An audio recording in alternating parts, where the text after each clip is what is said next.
everyone, my name's Jasmine. We are about to go live. We are live. I will just wait for a couple of people to jump in and we'll give everyone a minute to join us. Before we get started, of course, I would like to do an acknowledgement of country.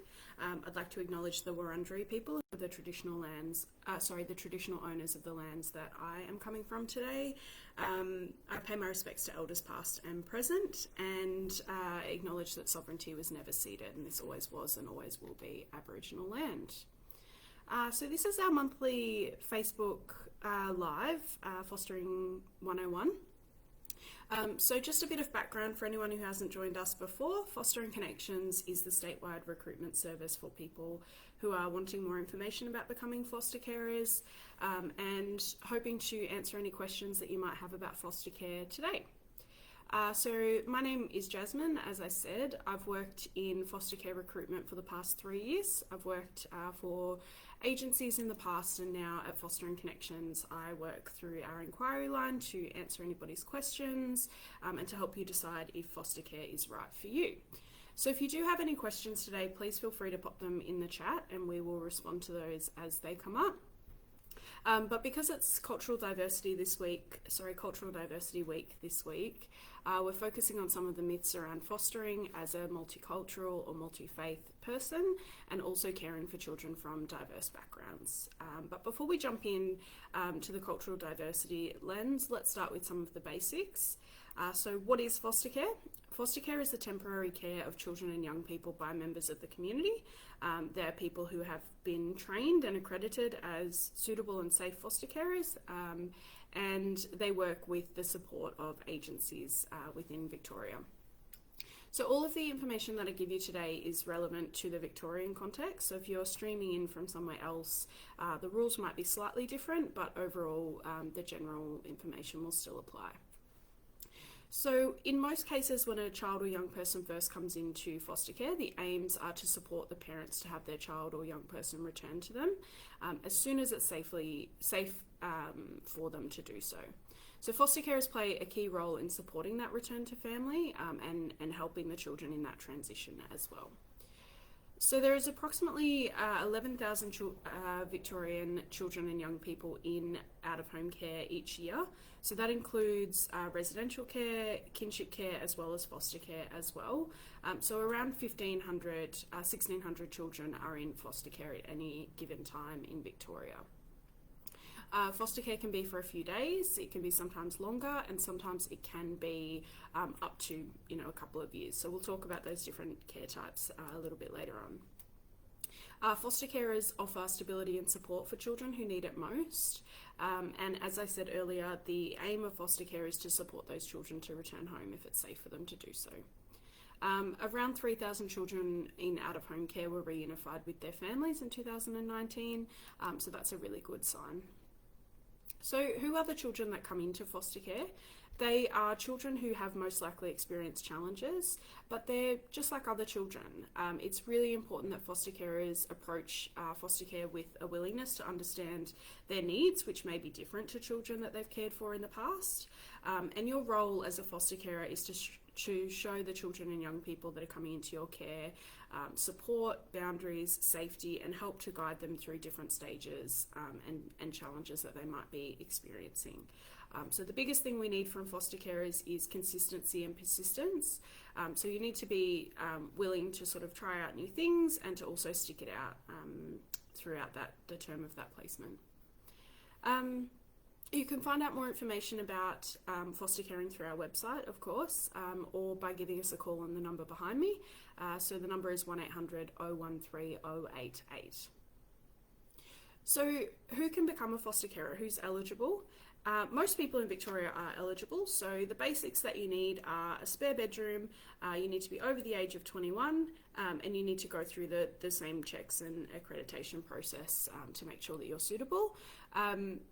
If you have a spare bedroom, I'd really encourage you to give us a call. It doesn't matter if you work full-time, part-time, if you live in a share house, if you're in a relationship or single, or if you have children of your own.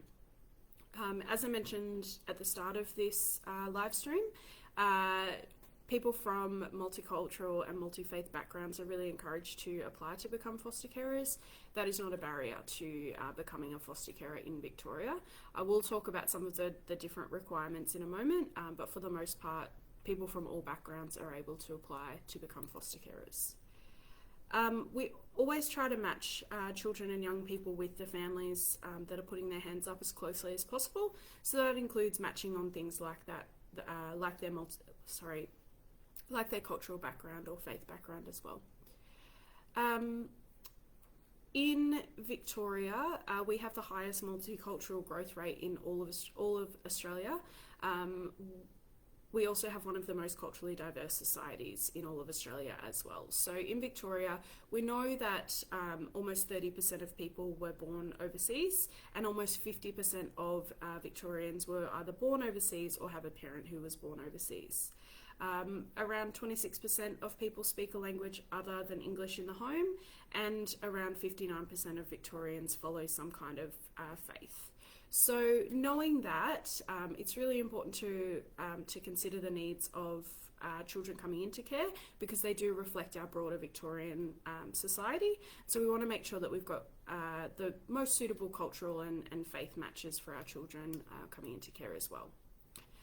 Currently, as of 2021, only 6% of current foster carers that were surveyed were identifying as culturally or linguistically diverse. So you can see there's a bit of a gap there. So we definitely need carers from all backgrounds to put their hands up. As I mentioned earlier, anybody can become a foster carer in Victoria. One of the main barriers that we often hear from people who come from multicultural backgrounds is that their visa status might impact their ability to become carers.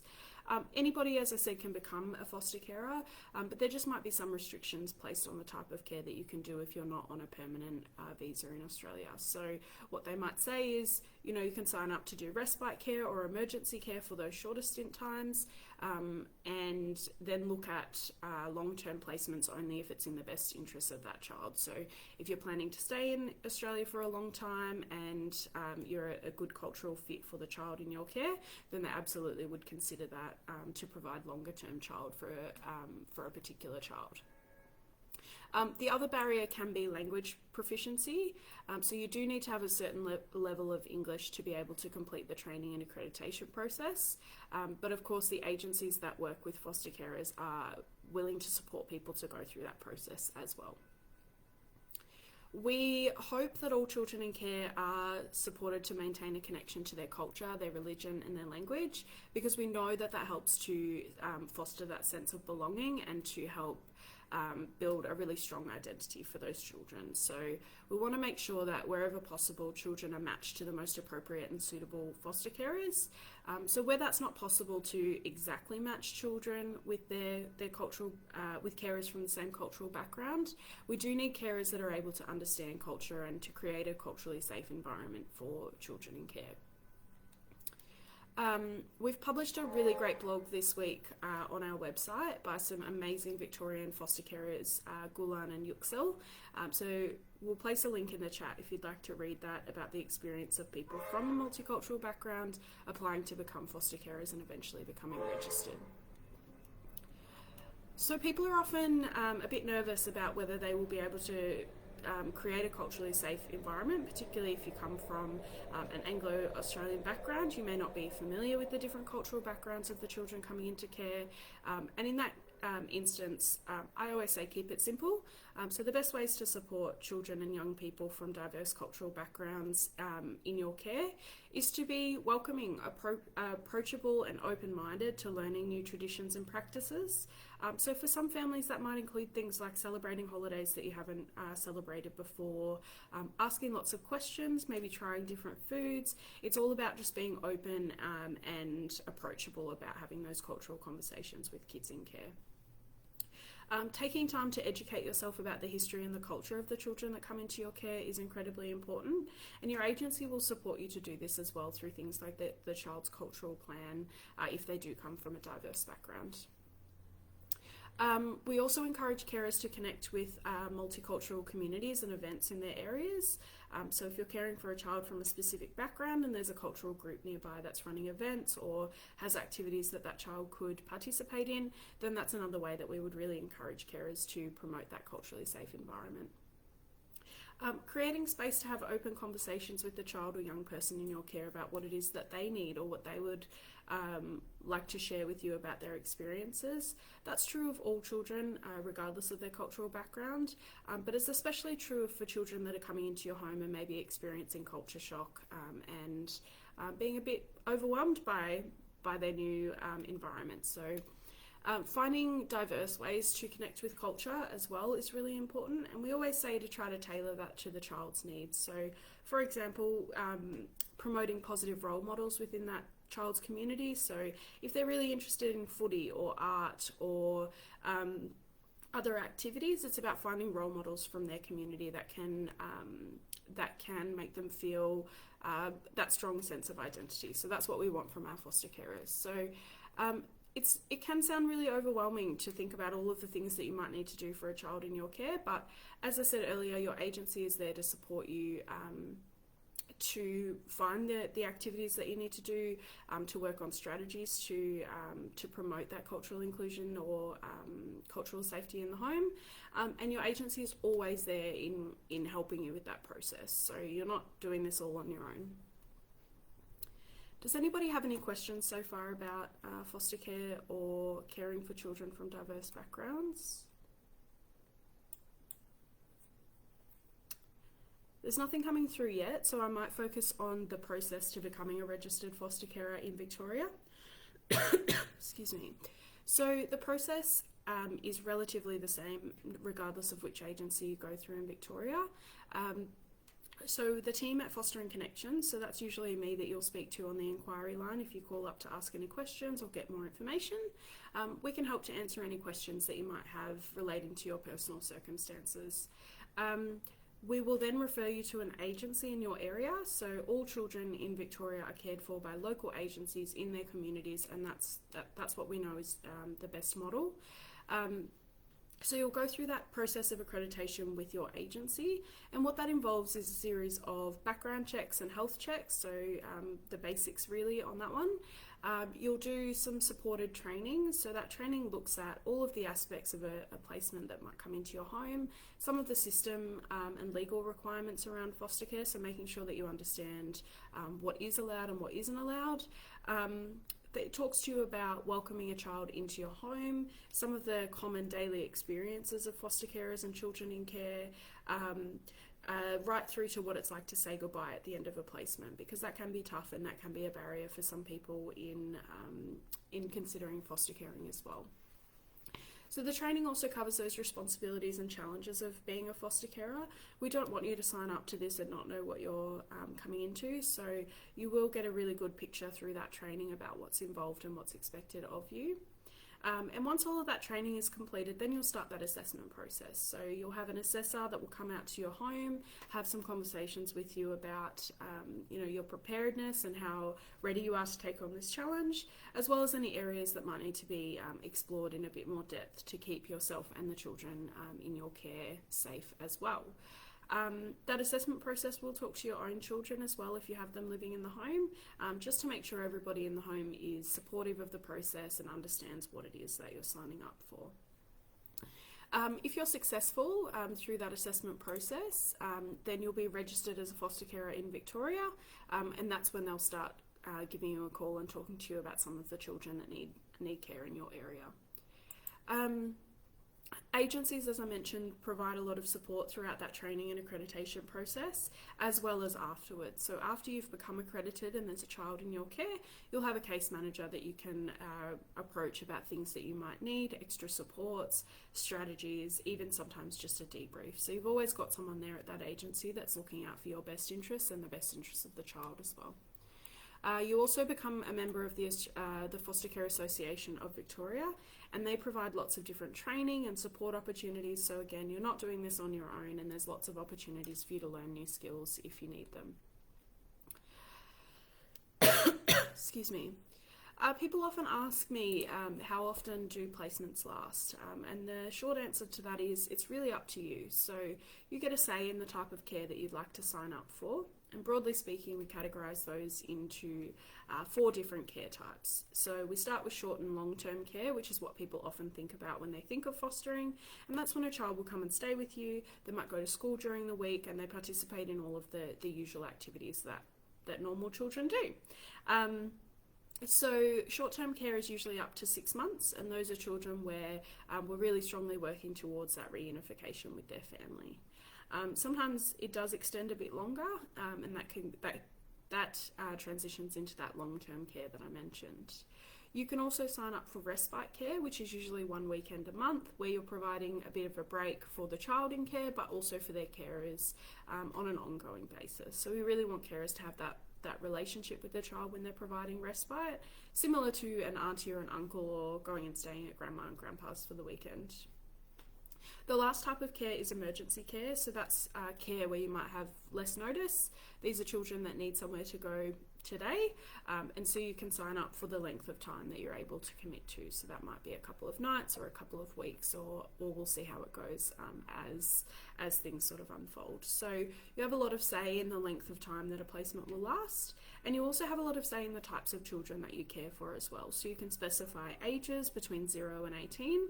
You can say primary school age only, or older than 5 is okay. You can say teenagers only, or you can say only infants, and that's okay. So the agency will work on you on what skills you already have, what you might need to work on if there is a particular care type you're interested in providing, but you certainly don't need to have any experience before you sign up for any of those types of care. So many people who become foster carers don't have children of their own, and that's definitely okay as well, because there is lots of training available. Does anybody have any questions about the different types of care that I've mentioned so far?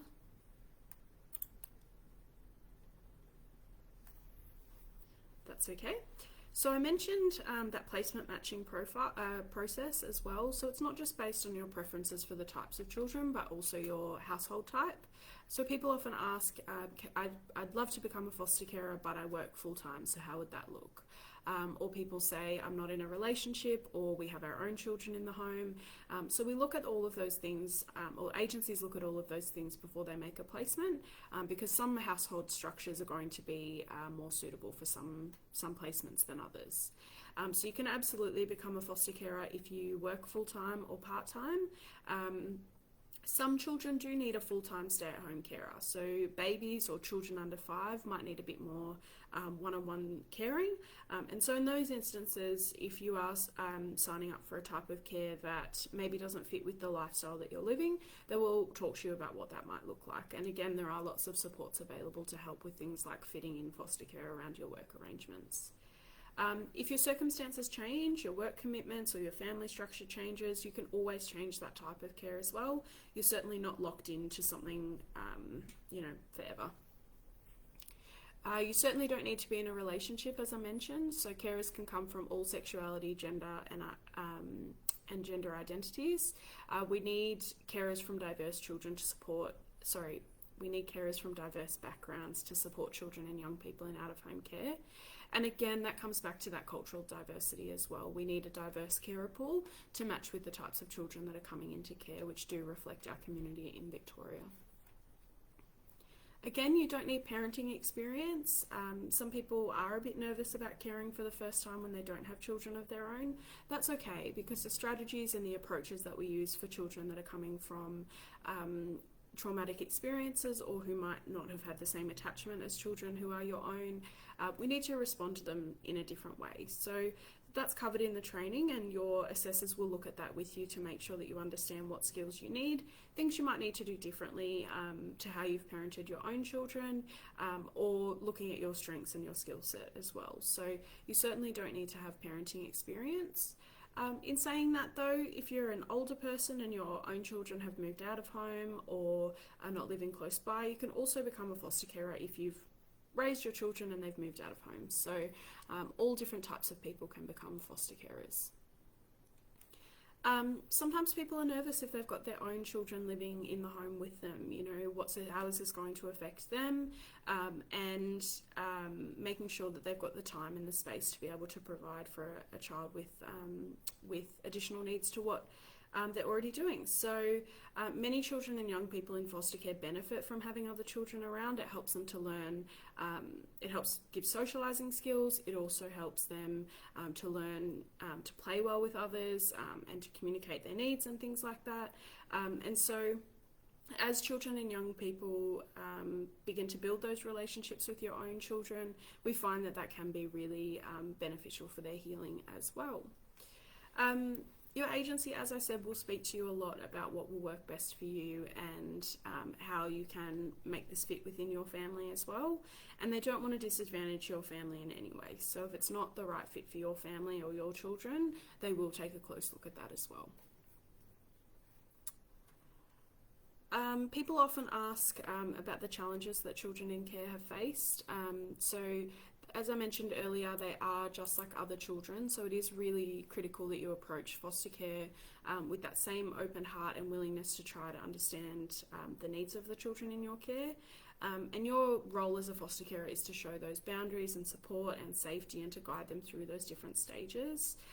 The reality is our children have experienced challenging circumstances, but you will always have the opportunity to learn more about those circumstances and how best to approach the children in your care, as I said earlier.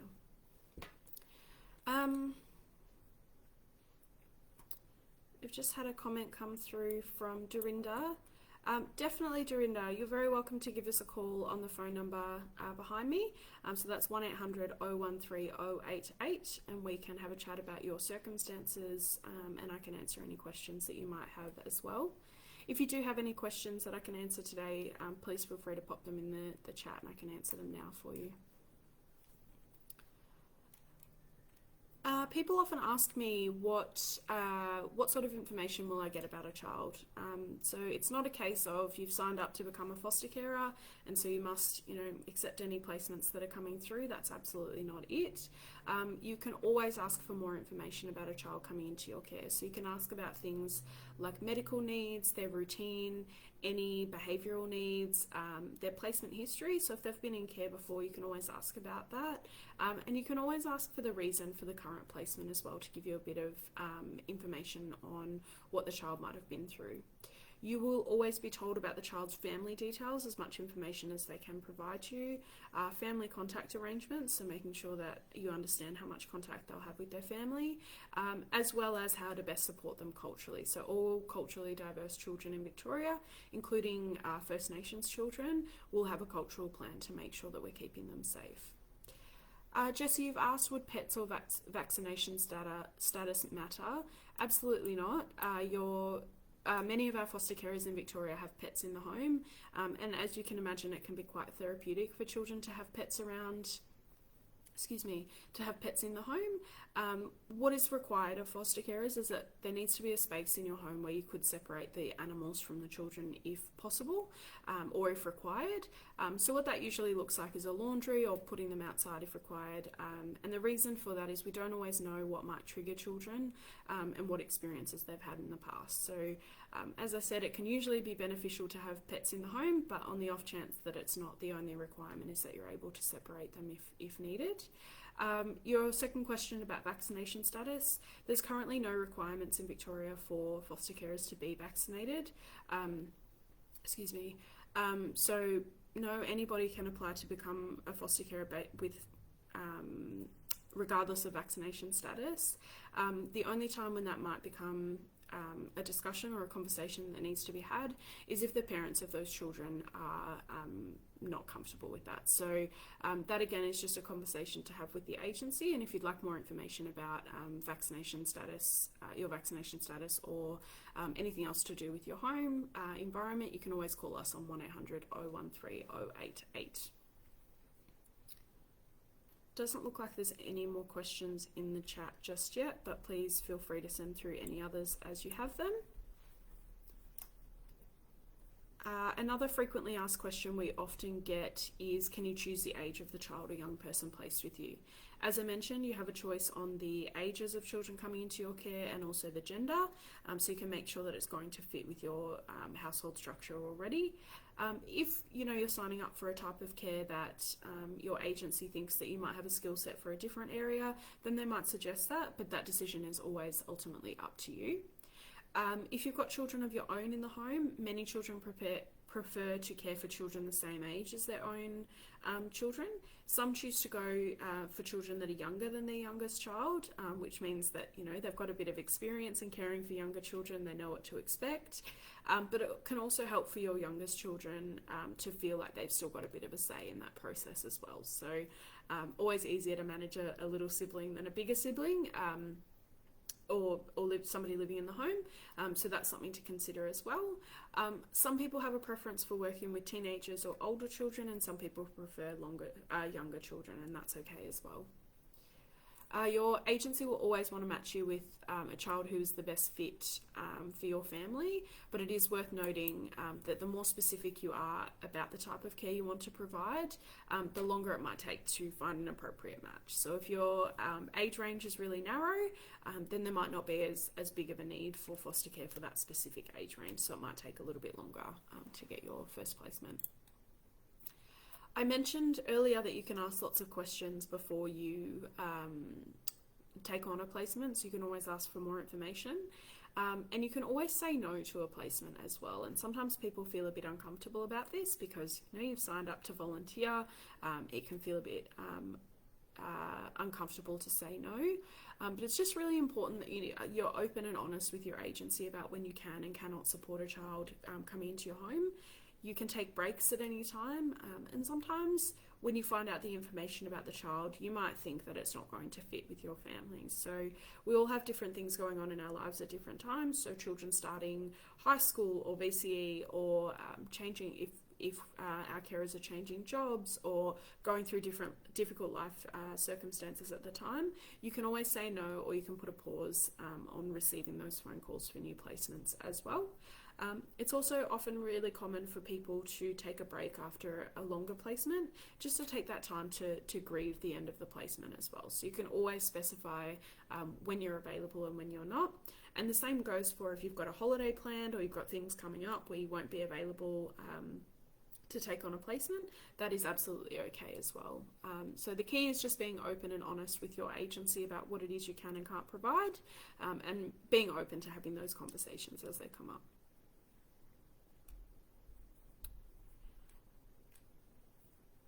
No other questions coming through the chat that I can see at this stage, but if you do have them, feel free to pop them in there.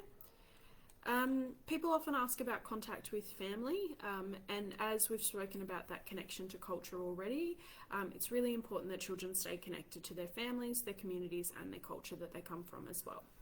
So when it comes to contact with family, the contact plan will be determined by the Children's Court, so that will outline the frequency, the duration of family contact, but also if there's anybody that child can or cannot have contact with.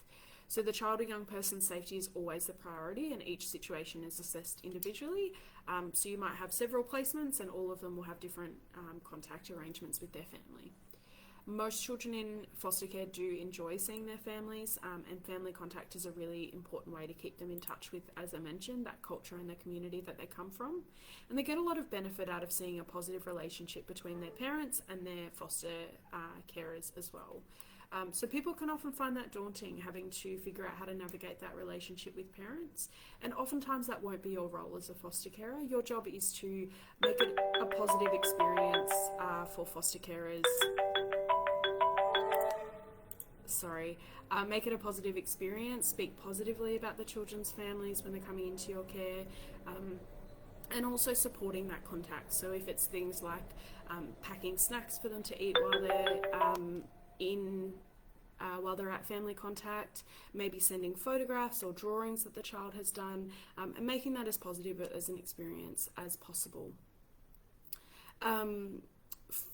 For Aboriginal children, it's especially important that we are ensuring that children have contact with their families and communities, especially if they're placed with non-Aboriginal carers. They need to stay connected to family and culture to make sure that we're fostering that sense of belonging and development of their cultural and personal identities. So if you are caring for an Aboriginal child or a a multi-faith or diverse child, then they will have that cultural care plan as well, which will ensure you have access to everything you need to make sure that you are able to keep those children connected. And again, if you do have any questions or anything that you're not sure about helping a child maintain that connection to culture, then you can always reach out to your agency as well, and they will help with those strategies or brainstorm ideas with you, or give you some different training if that's what's required. People often ask about daily routines, like things like school pickups or childcare. So we often say that carers are responsible for most of the daily activities, just as any parent typically would be. So things like transport to and from school, supporting children with their homework, taking them to extra activities if they're involved in sports or art or music. But that said, you're not alone in that, in providing that support to those children. So sometimes when you have an emergency or something unexpected pops up, your agency will be very active in supporting you with that. So if you're unable to leave work for any reason, then somebody else might be able to arrange transport for that child if that's what's required. Older children might be a bit more independent, so they might be able to catch public transport or walk. And this is always a really good question to ask your agency when you get started. So explaining what your daily routines look like, and how they might be able to support you in areas that you might need that extra help. So you can definitely, as I said, you can become a foster carer if you work full time. It's just about knowing what those limits are for yourself when you sign up. People often ask about childcare as well. Sometimes childcare can be arranged, and all carers are eligible for the childcare rebate. Some might be eligible for the childcare benefit, and all children in foster care will have a healthcare card as well. So after you've applied for the rebates that you're eligible, DHS will help pay for a gap to cover additional childcare costs. But your agency are the best ones to work out how to best arrange this. And this is a question that you can ask before you make a placement as well. So when you're finding out that information about a child initially, you can ask about things like, can they go to childcare? Are they enrolled in school? Where is that school? Things like that.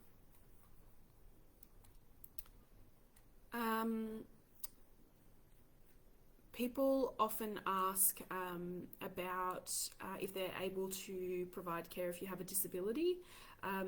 Having a disability doesn't disqualify you from being a foster carer in general, but the agency will inquire with you about what that looks like day to day, and how that might impact on your ability to care.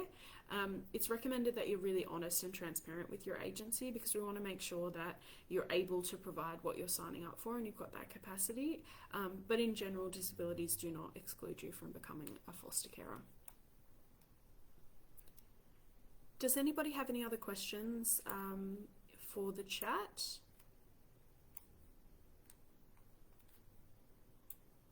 Nothing coming through just yet. I might cover off a couple more of the frequently asked questions that we do get, and then we might wrap it up there if everyone doesn't have any if nobody has any questions. The training process. So I mentioned earlier that there is supported training for foster carers. So it's required that any of the main caregivers in the household will complete that training and accreditation process. So if you're in a partnership, then usually both partners will need to go through that process. If you've got adult children living in the home, or if you've got another adult living in the home who's not related to you, we do recommend that they also go through that training process, but each agency's policies will be different on that. Your children, if you've got kids in the home, they will be required to be a part of that recruitment process with you, because we want to make sure that they're involved in that decision making, because that's what's going to create the most welcoming environment for a child coming into your home. And so what that involves is having a bit of a conversation with them throughout that assessment process, but also sharing information that's sort of age appropriate as well. So explaining why children need to be in foster care, and also making sure that they understand things like they're going to have to share their toys or the spaces in their home, and having a chat to them about things that might need to be a bit different in the home when you've got another child there with you. We're often asked who around you will need to get those checks that I mentioned earlier, so the police check and the working with children check. You can absolutely have guests in your home that maybe don't have those checks when they visit. We ask that if they stay for more than 2 consecutive nights in your home, then we would ask that they get those police and working with children checks. It's also dependent on the level of involvement that they might have as well. So if you've got a friend who might help you out in an emergency, you know, if you're unable to leave work, they might pick the child up for a couple of hours, then we might request those, the agency might request those checks to be on file just to keep everybody safe. And anyone in your support network is encouraged to be part of that process with you. So talking to them about what those children need, taking them along to family or community events that you might be attending, all of those things are perfectly normal when you've got a child in your home as well. It's just about making sure that you've checked in with the agency and you know what the requirements are around getting those checks done that I mentioned. People often ask about the support, so I've touched on this a little bit before, that you do have an agency worker that you can reach out to at all times. It is 24/7, so there's always an on-call worker at your agency, that if there is an emergency overnight, if you need to go to hospital or if something happens in the home, then you've always got somebody on the other end of that phone line to provide support to you. As I mentioned, you will always have extra training opportunities, so most of those are delivered through the Foster Care Association of Victoria and Carer Cafe, but there's also agency specific training. So if there's an area that you're feeling like you need to build your skill set in, I can almost guarantee that there'll be training available on that for you. There is also a small financial remuneration for becoming a foster carer, as for taking on the care of a child as well. So in addition to that financial support, you also get that supervision with your agency. You also will have, as I mentioned, that training, and you'll also have access to the broader foster caring community. So most agencies will do things like run support groups or connect you with another foster carer in your area to make sure that you've got support from people who understand what it is like to be a foster carer. So lots of different supports available to you in that sense as well. And it's always worth explaining what it is that you think that you might need in terms of support to make sure that the agency is able to provide that for you as well. It doesn't look like we've got any more questions coming through on the chat, but if you do have any questions, please feel free to pop them in there. People often ask about whether you can be accredited with more than one agency. The short answer to that is no. You do need to be signing up to one agency. It's really important that you're building up that relationship with the agency as well to make sure that you know, those communication channels are open and they know what you need, and you also know what's required of you as well. So if you're considering foster caring, I'd really encourage you to give us a call on the number behind me. So that's 1800 013 088, and we can have a chat about your personal circumstances, what your household looks like, and what things you might need to know before you become a foster carer. I can also talk to you about the accreditation process in a bit more detail, and explain some of those components to you so that you understand. And if you are ready to take that first step, then we can put you in touch with an agency in your area and get the ball rolling from there. Victoria needs foster carers now more than ever. So if it's something that you've thought about or that you might consider in the future, definitely give us a call. Even if you're not ready at the moment, we can definitely help make sure you've got the right information to get started on that journey. So we know that foster carers make an extraordinary impact on the lives of the children that they care for, and foster care is really flexible and it can work around your lifestyle as well, so always keep that in mind. Before I jump off, I will just say that these sessions are always recorded, so you can always go back into our videos on Facebook and take a look at some of our previous foster care 101s. We also have loads of blogs on our website, which we've linked one in the chat there for you as well, so you can hear the stories of real foster carers and real agency workers on what it's been like for them. You can visit our website to submit an inquiry through there, or as I mentioned, you can give us a call and we'd be happy to start that process for you. And if you do have any other questions, you can always send them through the contact information on the website, or as I said, give us a call. So with that in mind, I might close us off there. Have a great day, everyone.